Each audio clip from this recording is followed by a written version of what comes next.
So welcome everyone to the Radiant Torah with Rebbe Nachman. And we want to thank Dr. Eleanor Gudis for sponsoring these shiurim and making them possible week after week. And may it be a source of merit for bracha, v'hatzlacha, good health, long life, success, happiness, and plenty of nachas, as well as closeness to Hashem and the true tzaddikim. So welcome, and today we are going to be discussing my favorite parsha, Vayeshev. It's always my favorite parsha. Okay, so Vayeshev is truly a special parsha. And we're going to begin with the very first verse. Vayeshev Yaakov be'eretz megure, aviv be'eretz Canaan.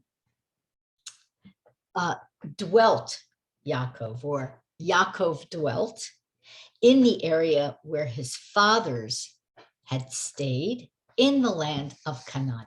So Yaakov was in Canaan. He was actually in Hebron. And we have some interesting insights from the Midrash, from Rashi, and from Rebbe Nachman. So the Midrash tells us that the words megure aviv, which means in the area where his fathers settled or dwelt, megure, which is of course related to ger, okay, which is a settled person or a stranger who's settled. And this alludes to this idea of megiyure aviv, which means where his fathers did outreach, where they inspired people to do gerus, to convert to Judaism, or the rudimentary Judaism of that time, where they inspired people to connect to Hashem and recognize Hashem. And that's what the Midrash says. And as Abraham and Yitzchak did that, so did Yaakov. Now, Rashi tells us that this signifies to us, okay, that Yaakov dwelt there and he was longing for tranquility. And the second he said, I've had a lot going on in my life. He had just fled from Esav and wrestled with the angel, and he fled from Lavan. And, you know, I mean, he really had been through the mill and he wanted to settle down.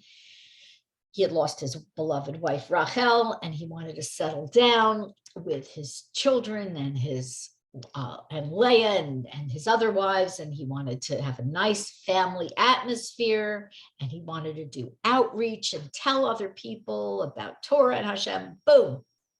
The second he wanted to relax, that's when the troubles began. Never say, now I can retire, because a Jew can never retire.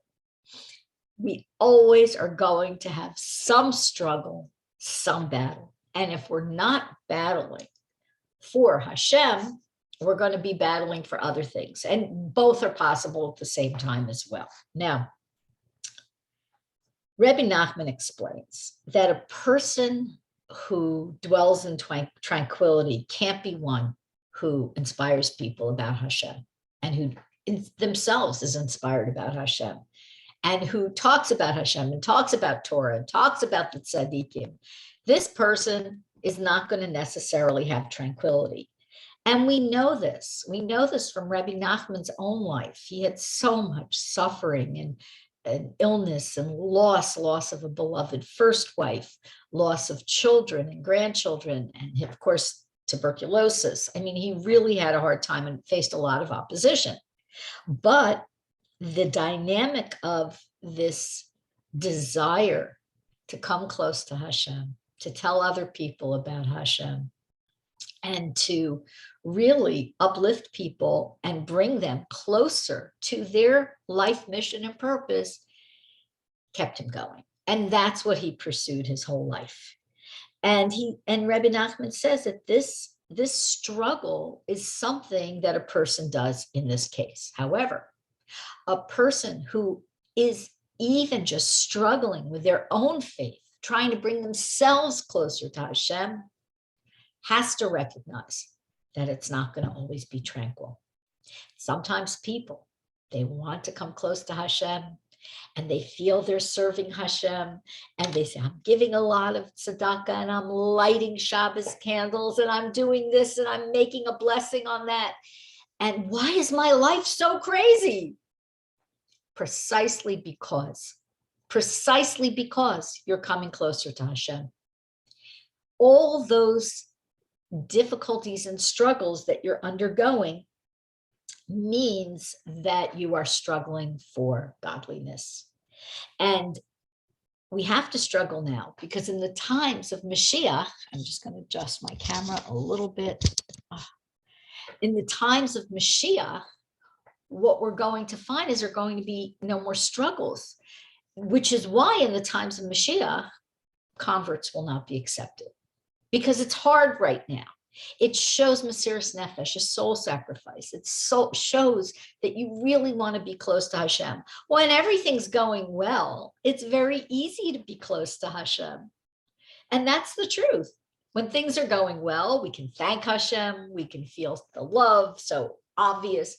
But when we struggle, that shows, and that is part of the process, because the person who struggles to come close to Hashem has a closeness that the most tranquil tzaddik can't attain.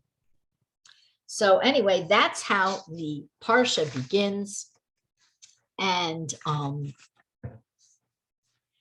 we know that Yaakov lived in Canaan, he lived in Hebron, and another part of his problems that began with his favoring of Yosef, his favoring of his beloved son, the first son of Rachel, his beloved wife, Yosef. And Yosef was a very special child. We know, we'll discuss later on, while he's always referred to as Yosef Hatzaddik, okay, Joseph the righteous one.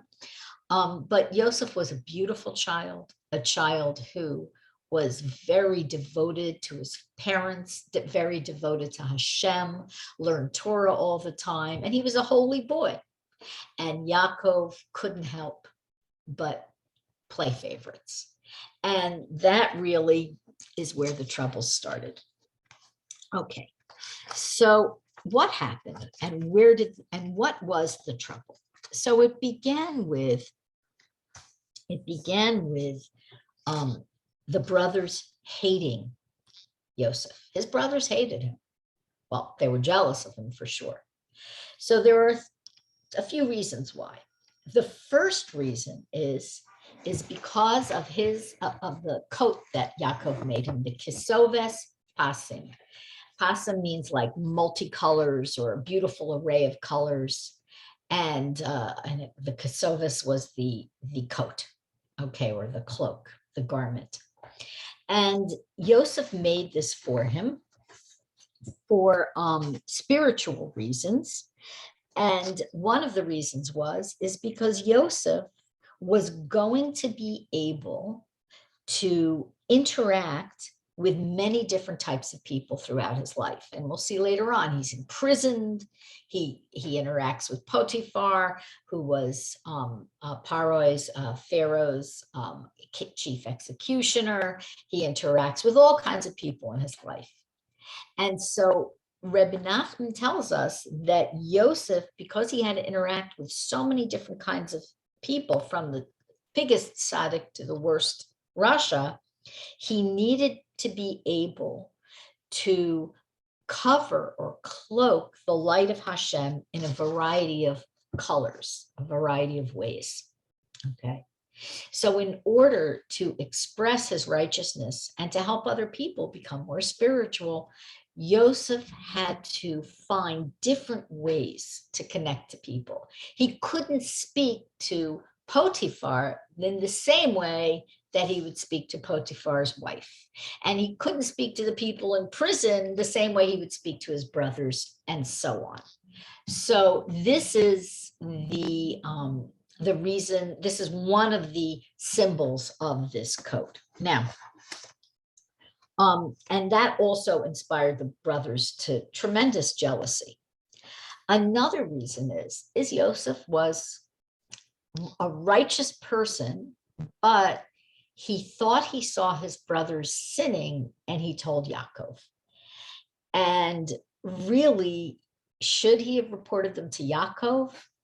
We can't necessarily judge what a tzaddik does, but what we can say is he misinterpreted the brothers' actions. He misinterpreted their actions as sins when they weren't. And what we have to remember about all the brothers and about Yosef and about Yaakov is these were all tzaddikim. And we are getting the pshat, the simple story from the Torah. And even Rashi, who gives us a lot of deep meanings, it's still pshat. It's still on the surface. We don't necessarily understand how a tzaddik operates. And sometimes when we're told how a tzaddik operates, it's not satisfactory to us because we aren't in their shoes. So for example, if you live in Brooklyn or Manhattan, if you live in New York City, if you try to relate to somebody who lives in Jackson, Mississippi, and try to interpret the way they're acting, you might have a difficult time, and vice versa. We have to assume that about the level of tzaddikim that these brothers were and their father was. We have to understand that we can't necessarily interpret and cast any meaning to their actions. And what we have to do is we have to rely on the tzaddikim and Chazal, and who later on, all the commentators who later on explained a lot of this to us. So Yosef ratted out his brothers, and he did so incorrectly. And I'm going to give you an example of one or two of the things that he spoke to Yaakov about according to the Midrash. So he told Yaakov that he saw his brothers consume flesh torn from a living animal that hadn't been slaughtered. Now, this is actually a Noahide law. This is a law that everyone has to follow, Jew and non-Jew. A Jew has more stringent requirements called shechita, the proper way to slaughter an animal, but a non-Jew is not allowed to it's symbolized by tearing a limb from an animal to eat the animal, and the animal suffers because it's alive. But this could even pertain to hunting, unless one was very careful how one hunted. Trapping is considered a little kinder to the animal than actual hunting. You could shoot a deer or something and injure it and hurt it. There are a variety of ways that this halacha, which is for everyone, Jew and non-Jew, gets played out. So Yosef thought that he had seen them eating an animal or slaughtering an animal in such a way that a limb was torn off from it and it was harmed in the process. And we're told by the Midrash that we're told a few possibilities for what he really saw, one of which is that sometimes when an animal is slaughtered, it quivers afterwards. There's just an unconscious or bodily response, and that the animal's already dead, not conscious. Okay. So if you've ever seen, I mean, not that I want to, push you to go see this. If you've ever seen a chicken killed, okay, you cut off the head, whatever, it can run around afterwards. I'm sure everybody's heard that expression, running around like a chicken without the head. So Yosef misinterpreted what happened, and he went and he told his father. A few of the things we can learn from this. One is, don't rat out people. Don't speak lashon hara about people. Unless someone is harming someone else, it's not necessarily our business to go rat them out. Okay, that's actually like a serious problem that Yosef did. The next thing is to be dan l'chafschus, to give people the benefit of the doubt, to understand that what we see isn't necessarily what is really going on. And we have this idea that Well, I saw it with my own eyes, but what did we see? Okay, what did we see? We may have seen what we thought was evidence. You know, today there's this thing called a deep fake. I don't know if anybody ever heard of it, but it's absolutely dystopian. And it's this idea that somebody can take a video and manipulate it in such a way that they can create an utterly realistic video of someone doing something wrong, or that's usually how it's used to hurt people, unfortunately. And people will believe it. It looks so believable and real. And as somebody who's had a little experience just with basic video and film editing, I can tell you, you can literally create something that looks totally authentic and real, and it will be an absolute lie. So Yosef, of course, wasn't watching a video. He saw something, but perhaps he saw it from a distance, or perhaps he didn't understand what was going on. So he made a big error, okay? That also provoked hatred in addition to the beautiful cloak, which symbolized Yaakov's favoritism. Next. This is where it gets so interesting. There's so many dreams in the parshas last week, this week, the week before. So many dreams and visions. And so this week, what happens is that we have Yosef come to his brother with some dreams. And these dreams tip them over the edge, okay? These dreams really infuriated them. So I want to tell you what the dreams were, because they're important to our story, because they are really prophetic dreams, okay? And what did I do? Okay, did I lose the page? Okay, I'll find it. So these dreams were that Joseph had two dreams. The first dream was, okay, that he said to his brothers, we were all binding sheaves of wheat or grain, whatever, in the field. And he said, and look, my sheaf rose up and remained standing, and your sheaves of wheat gathered round and bowed down to mine. So the brothers were all gathering grain, and if you can picture them gathering them all together, and usually they're stacked, and his stack or his sheaf was standing, and all the brothers' sheaves were in a prostrate condition in front of him. Okay, so I'm sure that made the brothers feel pretty awful. It's sort of, they were already jealous of him.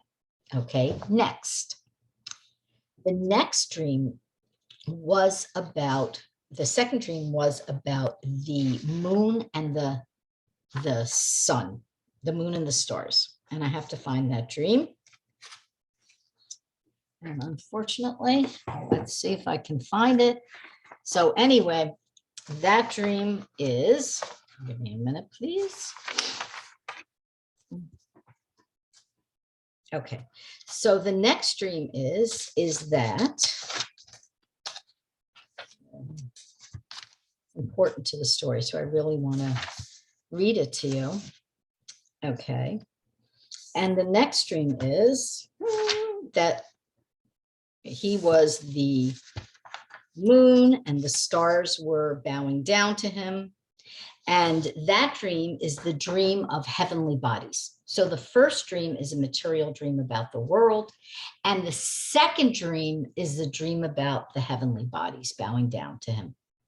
And this idea, okay, this idea shows us that Yosef will have prominence through his descendants, his material descendants, and his spiritual descendants. He will have prominence over all the tribes. What is that prominence? So Yosef is called Yosef Hatzaddik, Yosef the righteous. In the same way we say Moshe Rabbeinu, Moses our teacher, we say Yosef Hatzaddik. Yosef has a quality that makes him particularly righteous. And this quality is a quality that's going to affect the Geula, the times of redemption and Mashiach. And the quality is this purity. Now we're taught that there are going to be two Mashiachs. There's going to be Mashiach ben Yosef and Mashiach ben David, okay? And they will represent different aspects of the Mashiach, okay, the anointed one, okay, who's going to teach us a new level of Torah and will usher in a time of peace. And Mashiach ben Yosef is going to be the one that's going to fight the wars and the battles.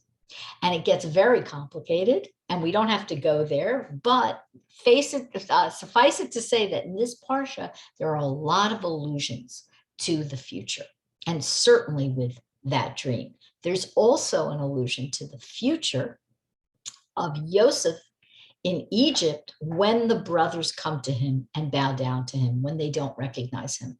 And we'll learn about that later on, not this week.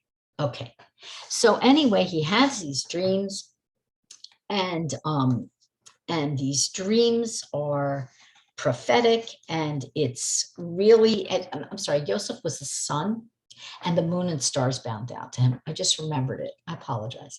So anyway, he had these dreams, and he told the brothers, and they just disliked him even more.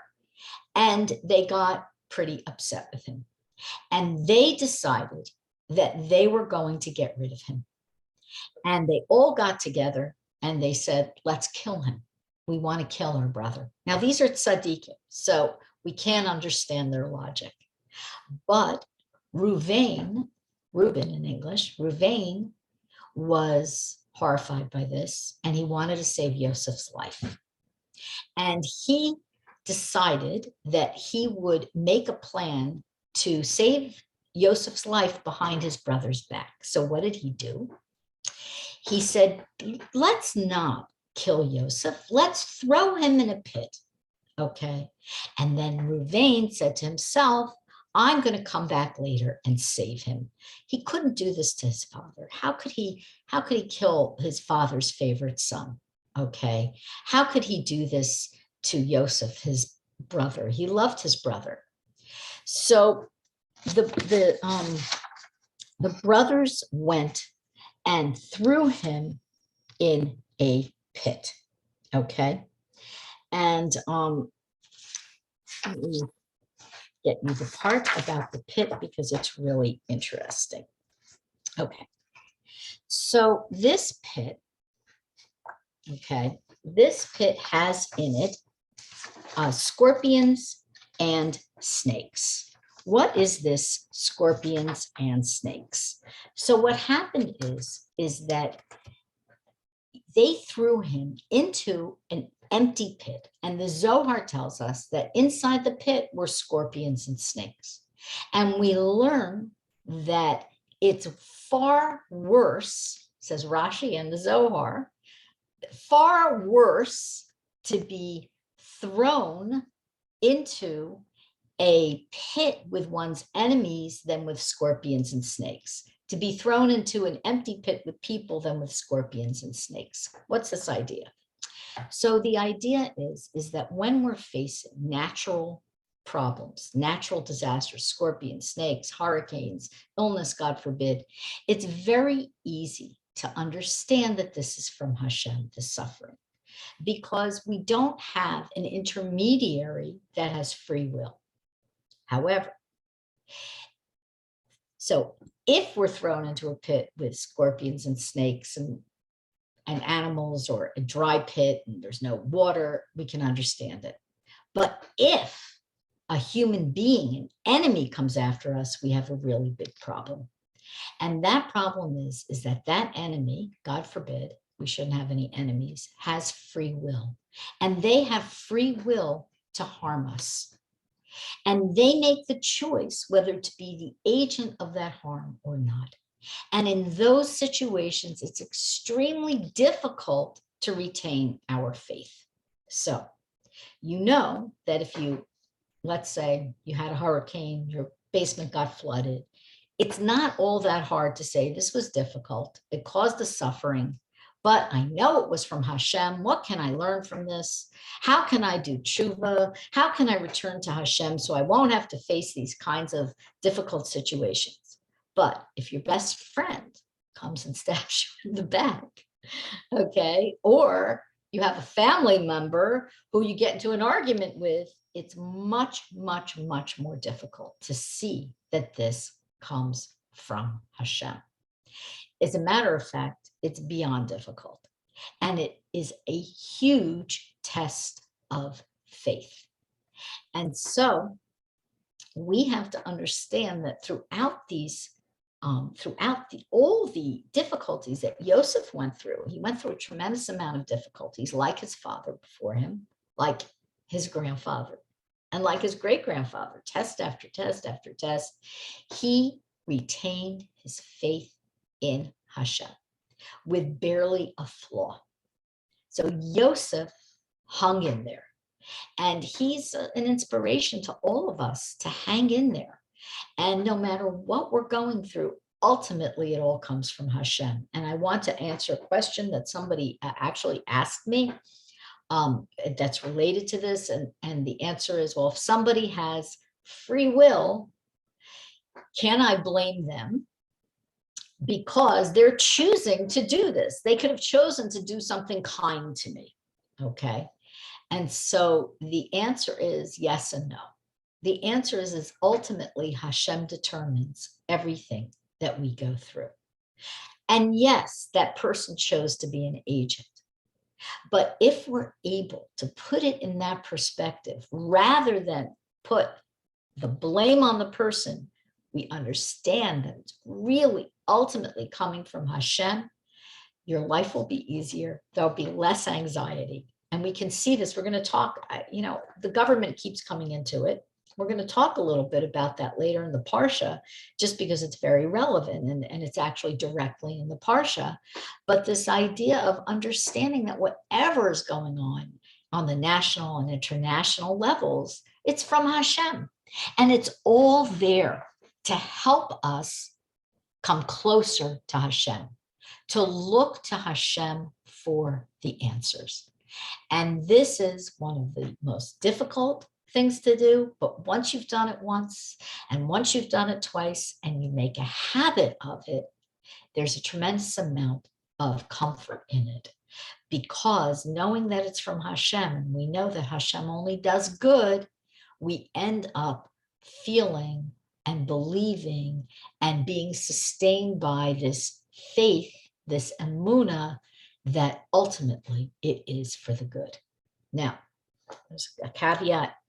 When suffering is happening to ourselves, we're supposed to look in the mirror and we're supposed to look at Hashem and talk to Hashem and pray and work things out, okay?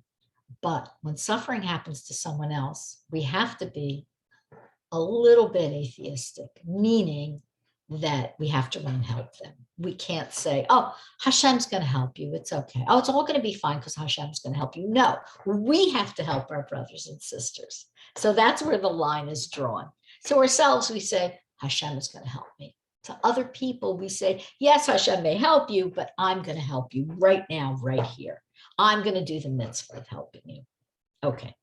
So anyway, what ended up happening was Yosef was thrown in the pit and he gets carted away and sold to a caravan. But here the story digresses. And the Torah starts to tell us about Yehuda and Tamar, okay, which is also important because it also tells us about Mashiach in the future, okay? So how does the story go? All right. So let me find my notes because I want you to hear the story. So this is the interruption. Yehuda marries the daughter of a business person, and he has 3 boys. And he weds his first son, to a woman named Tamar, okay? But dies soon after. And next he marries Tamar through Yibum, which is, if you're if your husband, and if you have a husband and he dies childless, you don't have a child with him, a woman has to, according to Torah, either marry the brother to perpetuate the brother's name or perform a special ceremony, which is a whole aside. So anyway, Tamar then marries his brother Onan. And these two sons died for essentially the same reason. These two boys got it into their heads that Tamar was exceptionally beautiful. She really was, great beauty. And they felt that if she became pregnant, it would ruin her beauty. And so they committed the sin of not procreating. And instead, their sexual interactions with her did not end in actions that would lead to pregnancy. And this is a sin. And it's a serious issue. It's a serious transgression. And so Er died, and then Onan died. And Tamar was left childless. Now, Yehuda had a third son, but he was nervous to wed Tamar to his third son because he saw that his other two sons had died. And whether he knew why or not, I don't have a commentary on that. And so he got nervous about it. So Tamar went home. She went to her Abba's house. She went to her father's house. And she then stayed there. And Yehuda's wife passed away. She died.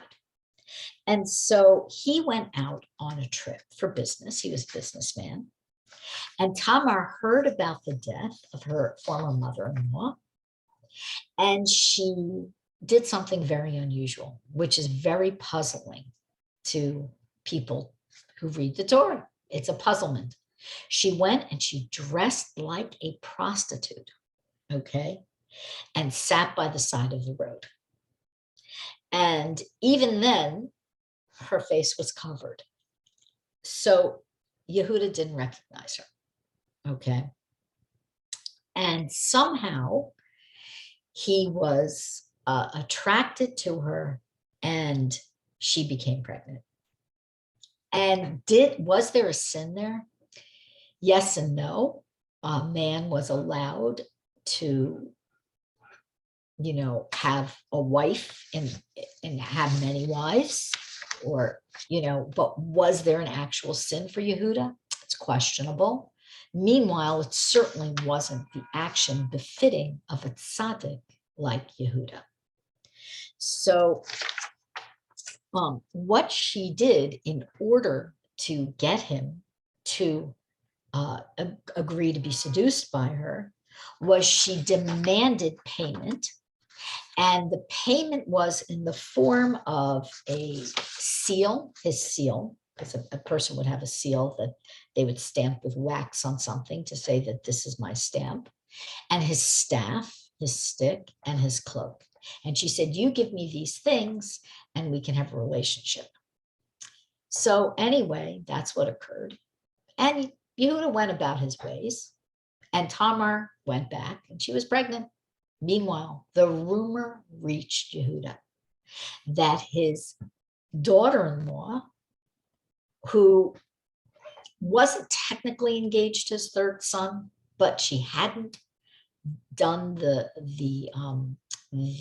ceremony that would release her from the obligation of Yibum, which was to perpetuate his son's legacy through having more children.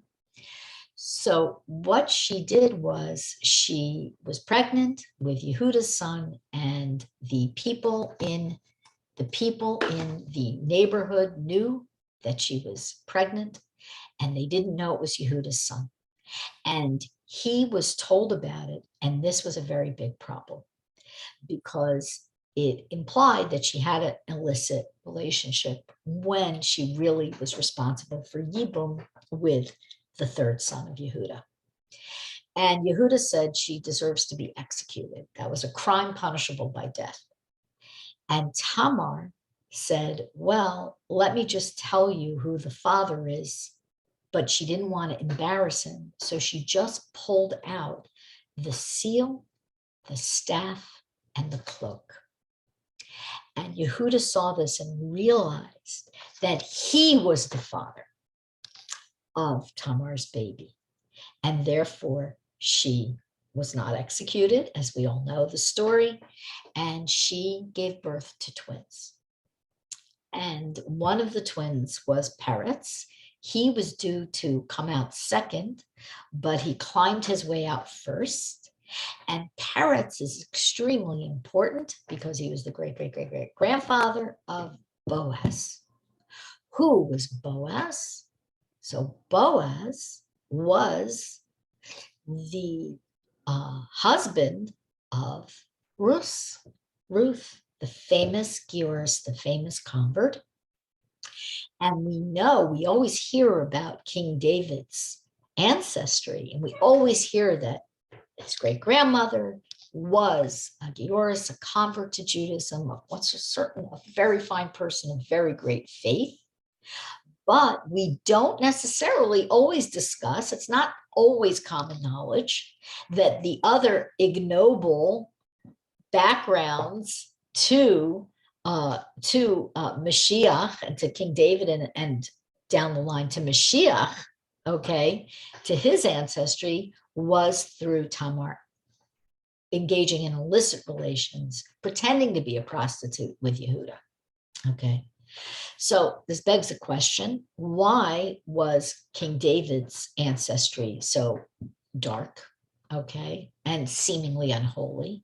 And why was Mashiach's ancestry? Because Mashiach is the descendant of King David. Why was his ancestry, Mashiach, the holy anointed one, okay, the Redeemer, why is his ancestry so dark and so conflicted on both sides?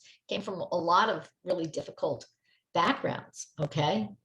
We know the story of Lot and his daughters, okay? We discussed that earlier in the year. So the reason is, from a mystical level, is that something very, very good and holy and pure is hidden on the side of darkness. It has to be hidden and it has to be protected. And the best way to protect this spiritual spark is to hide it somewhere where people won't look for it, okay? When you see something very shiny and holy and obviously holy, okay, it attracts you and it also attracts the Sitra Achra, the energies of the other side. For example, a Kala, a bride before she's married, okay? And also a groom. They're escorted, traditionally, they're escorted everywhere for a week before they're married. They're not allowed to step foot outside alone. Why? Okay. And this is still done today. Some people think that the custom isn't done anymore. Yes, it is. It's still done today. So why? Why is this? So because a chuppah, a wedding, a Jewish wedding, where two neshamas, two souls come together to form one, and these are very pure souls, okay? They've never been married before. When they come together to be one soul, it's such a holy, holy thing that the Sitra Achra, the other side, the Yetzer Hara, the evil inclination, pursues them until they can become one, until the marriage, okay, until Kedushin, which is the marriage, which is why there's so many customs that people don't necessarily discuss the meaning of. Some people don't even know the meaning of before a Jewish wedding, and most of them are designed to hide the very holy thing that's about to happen. So anything holy has to be protected, okay? And that includes also us. So as women and men also, people don't necessarily know this, but men also must be sniut, must be modest, must not necessarily be in people's faces and dress very attractively, yes. This also comes from the same idea in that the Yetzer Hara, the evil inclination, and the dark forces of the Sitra Achra, the other side, latch on to things that are calling a lot of attention to themselves. And so this is another reason why Mashiach and David, the ancestries, are hidden in this side where you wouldn't look twice if you knew there was prostitution and even incest in the background of someone, you, as there was with David HaMelech, you wouldn't look twice. You wouldn't look to him for holiness. You wouldn't look to Mashiach for holiness. And that not looking at them protects them until they're ready to come out in full strength. Okay, so that's a very mystical reason why. Now, we get back to the story of Yosef. Okay, my goal today is to really finish this story. Okay, that's my goal. Please, Hashem, with Hashem's help. Okay, so Yosef gets to his caravan. He's sold in Egypt to Pharaoh's chief executioner. And the chief executioner is Potiphar. And very shortly after he's sold, Potiphar begins to recognize Yosef's worth. Now, it's said in the Midrash that he bought him because he was so beautiful. Yosef was very physically beautiful. Okay, he was just a gorgeous, handsome young man. And who wouldn't want a servant like that in your house? You're going to bring somebody into your home. It's a pleasure to have a refined looking servant in your home. And he became very appreciative of Yosef because Yosef, everything he did well. He was graceful. He didn't make mistakes. He had a royal bearing. He was attractive to look at. He was just a pleasure to have around. So little by little, Yosef was given all of Potiphar's affairs to handle. He managed his home, he managed his fields and his businesses, and he managed everything. The only area in which he had no jurisdiction was Potiphar's wife. And Potiphar's wife is really kind of a mystery to us. On the one hand, she had prophecy. She had Ruach HaKodesh. She saw, whether it was in a dream or a vision, is not explained, but she saw that Yosef was supposed to have a descendant through her, but she wasn't holy, and so she misinterpreted the prophecy. And that's also a caution to us. Sometimes we will get a vision or something, a glimmer of something in the future, and because we aren't necessarily at the level to understand it, it's easy to misinterpret. Just as it was so easy. I mean, Yosef was already a tzaddik and he misinterpreted his brother's actions earlier on. So anyway, Potiphar's wife misinterpreted. Actually, Yosef was supposed to marry Osnat, and that's what happened. And therefore, Osnat was her daughter, was Potiphar's and his wife's daughter. Okay, she converted and married Yosef. Now, obviously, she was a righteous person. As a matter of fact, Osnat is a very popular name in some communities. So anyway, Potiphar's wife tried to seduce Yosef. And she didn't just try to seduce him because of her prophecy. She tried to seduce him because she found him irresistible and tempting. And she tried every trick in the book to seduce poor Yosef, who never glanced at her, never looked at her face, always looked away. He didn't want to be tempted to sin. So one day, everybody was out of the house. There was some religious ceremony going on, some Egyptian ceremony going on. And Potiphar's wife feigned illness and stayed home. And the only two people home were Yosef, who wasn't about to go to an Egyptian religious ceremony. Okay, he was a Jew, and Potiphar's wife.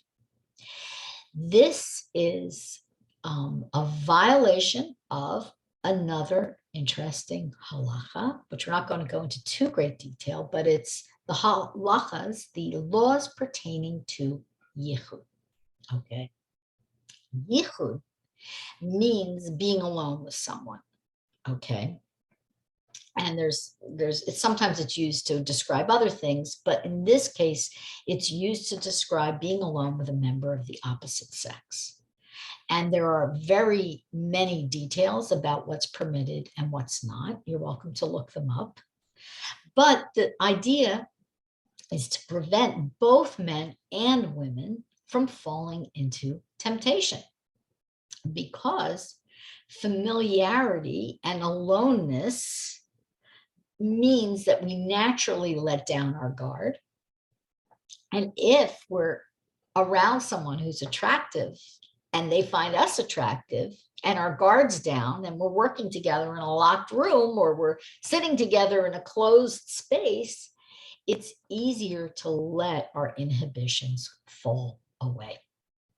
And our inhibitions are actually protective of us. And in order to make sure that we don't find ourselves in a situation like the situation that Yehuda found himself with Tamar, they were out, they were alone, there was nobody around, they were talking to each other, he got attracted to her. In order to do that, we have to be careful about these situations.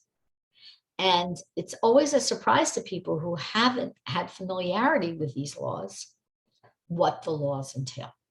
And I suggest, if you're interested in this, that you look it up. Torah.com probably has something, Torah.org probably has something on the laws. The OU might, Chabad might. And these laws are designed to save us from temptation. Okay. So anyway, Yosef was alone in his house with Potiphar's wife. And he really was a tzaddik and he wanted nothing to do with her. But she was, in a way, his boss, because her husband was his boss. And so he had to acquiesce in certain ways to her demands. So for example, she called him into a room and said, you need to bring me some, a cold drink. He couldn't say no. So anyway, they were alone together in the house. She called him into the room. They were alone together in the room. And she threw herself at him. And she really tried to seduce him, and he fled from her grasp, and he left his coat, his garment, behind in her hands. And I want to talk about the symbolism of that. We have a couple of minutes because I have to get to the end of the parsha as well. So first of all, something really amazing by Rebbe Nachman. He says Yosef withstood the test of Potiphar's wife, who attempts to seduce him. The Torah considers this a test, but we're talking about Yosef Hatzaddik, who was called Hatzaddik, okay, the righteous one, because he was so pure and he had no interest in any illicit relationship whatsoever. Okay, as a matter of fact, we say tzaddik yesod olam. A tzaddik is the foundation of the world. And yesod, which means foundation, refers to the procreative organs, okay? And this whole idea alludes to sexual purity. A tzaddik is going to be sexually pure, okay? Whether he's married and pure within the boundaries of marriage, or whether he's single and he has no relationships. So this idea is that Yosef was pure, and Rebbe Nachman says, why does the Torah consider this a test for Yosef? So some woman wanted to seduce him, and not only some woman, his boss's wife. So he was already not going to harm his boss, and already he wasn't going to corrupt himself sexually. He wasn't going to. So why was this a test for him? So Rebbe Nachman says, this doesn't really make sense. And he doesn't answer it. He says, anyone with a little bit of intellect, a little bit of righteousness is not going to fall prey to a sexual temptation that's illicit. It's just not going to happen. And Rebbe Nachman doesn't give us the answer. He puzzles at this. He says, why does the Torah say this? It's fascinating because usually the Rebbe gives us a very specific answer. So anyway, that's the first thing about that. The next thing is the garment. Okay, why was the garment, the cloak, left in her hands? So I want to share with you what Rebbe Nachman says about garments. And he says like this, and this is from Sichos Haran, Rebbe Nachman's wisdom. Okay, he says the forces of the Sitra Achra, the other side, which I mentioned before, and the Baal Hadavar, the evil one, the Satan, all these dark forces grab a man by his clothes. They grab a person by his garments. What does this mean? He says that the necessity of getting clothes and clothing can actually disturb a person and prevent him from serving God. Thus, he says, she grabbed him by the garment. This dark force grabs a person by the garment. So on a very low level, we can understand this to mean the people who are overly concerned with fashion and clothes, okay, they can be so focused on these external things, they can be prevented from getting to that next level of serving Hashem, okay? And the other thing is that the garments themselves, because they cause these disturbance of thought and emotion, can represent our worries and anxieties. And what are these worries and anxieties? When the Yetzer Hara, the evil inclination, chases us, okay? So it's all bound up in our clothing. It's all bound up in an expression of our material states, which is the clothes we wear.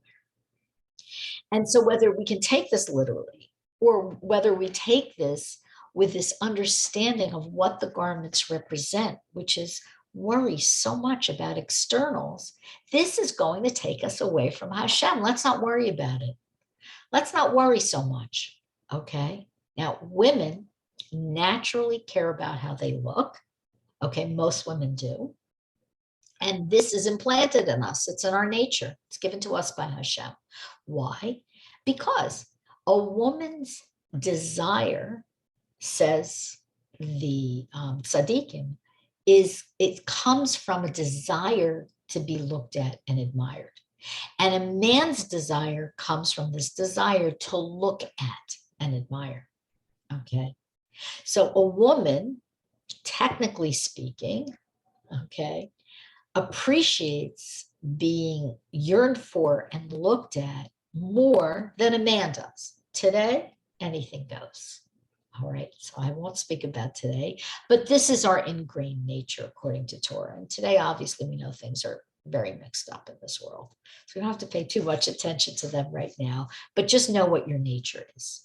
When a woman's husband says to her, you look beautiful, you know, it means just so much that he notices her, okay?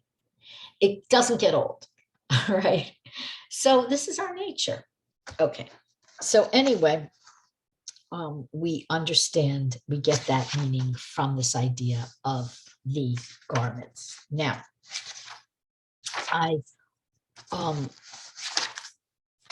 want to go to Yosef's imprisonment. So what happens next? Yosef gets into trouble, okay? Potiphar's wife raises a big hue and cry and says, Yosef pursued me, he tried to attack me, and he fled, and he left his garment behind. This is my proof. Okay, so she twisted everything around. And Potiphar immediately threw him in jail. Now, the Midrash tells us that Potiphar kind of knew that Yosef wasn't guilty, but to save face, he had to imprison him. And Yosef gets thrown in jail with who? Pharaoh's cupbearer and his baker. What is the cupbearer and the baker? The cupbearer is like the sommelier who's going to make sure he's getting the right wine or right drink for his meal. He's going to make sure his drink isn't poisoned, okay? Because in those days, and even today, kings have tasters, okay? Royalty has tasters. And that was his job. And the chief baker would make his bread and his cakes and ensure that there was nothing wrong with his food. And the cupbearer and the baker were each found guilty of crimes. They discovered a fly in Pharaoh's cup of wine and a stone in his roll that had been baked by the chief baker. And they were both thrown in prison for this. Okay, seems a little dramatic, but those were the times, and it was Pharoah, it was Pharaoh. So Yosef was in the prison, and the baker and the cupbearer were very depressed because they had had dreams and they didn't know how to interpret them. And we already saw that Yosef had two dreams in an earlier state that he shared with his brother at the beginning of the parsha, which I spoke about. And he knew he had the possibility of understanding dreams. And Hashem granted him Ruach Hakodesh, which is a type of prophecy, to interpret these dreams. Now, I know a few of you have to leave because of the time, but I'm going to finish very quickly. Okay. So the cupbearer had a dream, and I'm going to read it to you. He dreamed that he saw 3 branches on a vine. They blossomed and immediately ripened into grapes. Pharaoh's cup was in my hand. I took the grapes and squeezed them into the king's cup and then placed the cup in Pharaoh's hand. Now, Yosef understood that this dream was that he would be reinstated, the cupbearer, that it was a good dream. He was the one to put the cup in Pharoah's hand. Now, the baker had a dream that he carried 3 baskets of bread on his head, one above the other. They were stacked. And in the top basket were fancy pastries that he had baked for Pharoah. And the birds nibbled from the top basket and then even the lower basket. And Yosef said, well, I'm very sorry, but this dream means that in 3 days, on the occasion of Pharaoh's birthday, you're going to be hung and the birds will eat your flesh. Okay. And both the cupbearer and the baker recognized that these dreams were true. And indeed, this is what happened. They were both released. The baker was hung and the cupbearer was reinstated and was able to put the cup of wine, once again, the cups of wine, into Pharoah's hands. Now, Yosef, because he had predicted this, got a promise from the cupbearer. He said, listen, when you get out, you get back into the palace. Please, please don't forget about me. Tell Pharoah who I am and help him get me and ask him to get me out of here.